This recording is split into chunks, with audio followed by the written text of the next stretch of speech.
everybody, and welcome to Exchange Insights, your Anchor 1031 resource for market intelligence and education. My name is Tom Wall, partner here at Anchor 1031, and this is the second video in our series, Managing Debt in a DST Portfolio. Today I want to talk about something that doesn't get a whole lot of attention when investors are doing their due diligence on real estate syndications. Now, it's a risk factor that most investors realistically will never have to deal with in their entire investing career, but for the unlucky few could have potentially devastating consequences. I'm talking about the risks of bridge loans. So, what is a bridge loan? Most investors aren't aware that sponsors often use bridge loans to actually purchase a piece of property, syndicate it, and then sell it off to investors piece by piece. Bridge loans are really what make it possible for sponsors to offer an investment like a DST, because unlike other syndications, sponsors actually come out of pocket on their own to actually close on an asset that they want to bring to market as a DST.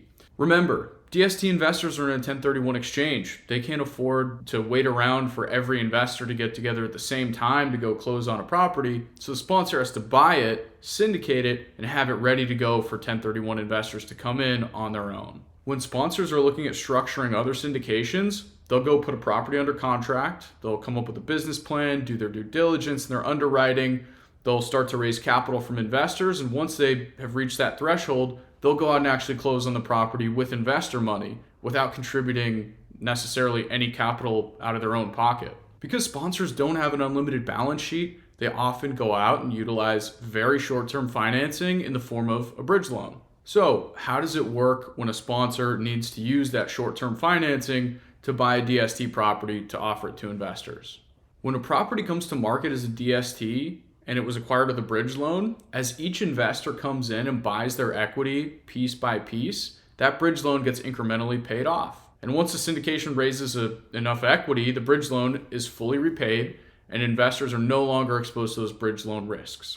In a really strong market where finding investors is not a challenge and DSTs sell out quickly, which has been the norm over the past several years, except a few instances, in the wake of COVID and a short period where interest rates were rising very quickly, the existence of these bridge loans really goes unnoticed. It doesn't affect portfolio performance or anything like that. DST comes to market, sells out in 6 to 8 weeks. There's really no risk exposure to investors. Now, the risks begin to materialize when investor interest wanes, capital stops flowing into DSTs, the market freezes. Some investors have bought up a portion of a DST, and there's this outstanding bridge loan. The rest of it's not getting paid off. A lot of times these bridge loans have 12 to 18 month terms.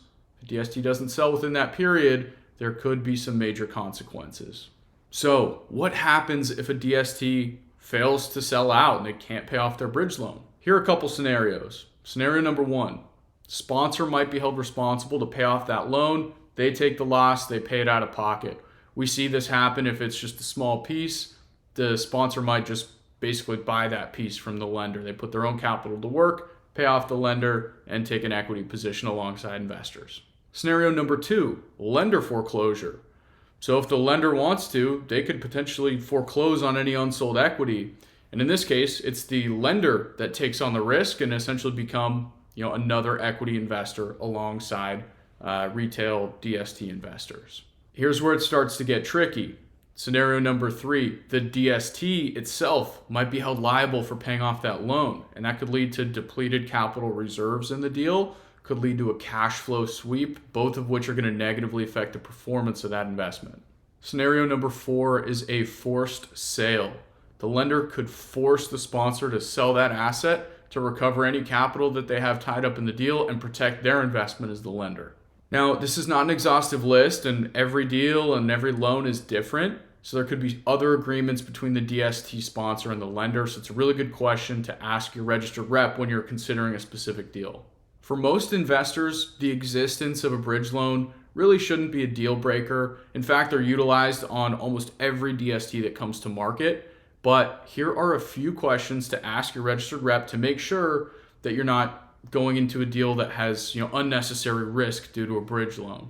First question is fairly obvious. Ask your registered rep, is there a bridge loan on this property?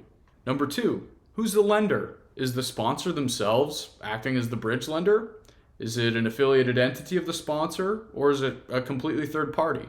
What potential consequences are there if the investment doesn't sell out? Who bears the risk? Next question is, when was this DST acquired and initially offered to investors? How old is it? How long is the term left on the bridge loan? Now, the last two questions kind of go hand in hand. How quickly is the investment raising capital, and how much capital remains to be raised? If you're close to selling out, this deal's been on the market for 6 weeks and there's not much equity left, you really don't have to think about these risks. But by asking these questions, you're going to be better equipped to conduct your own thorough due diligence when evaluating all your potential options so that you're really looking at the differences between two specific investments.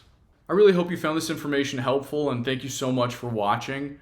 We'll see you next time. Our next video in our series, Managing Debt in Your DST Portfolio. We'll do a deeper dive into some other risk factors as it relates to lending and debt in a DST. My name is Tom Wall. Thanks so much for joining, and sign up for anchor1031.com if you want some more educational resources, or if you'd like to schedule a call with myself or anyone on our team to talk about your specific scenario. Talk to you soon.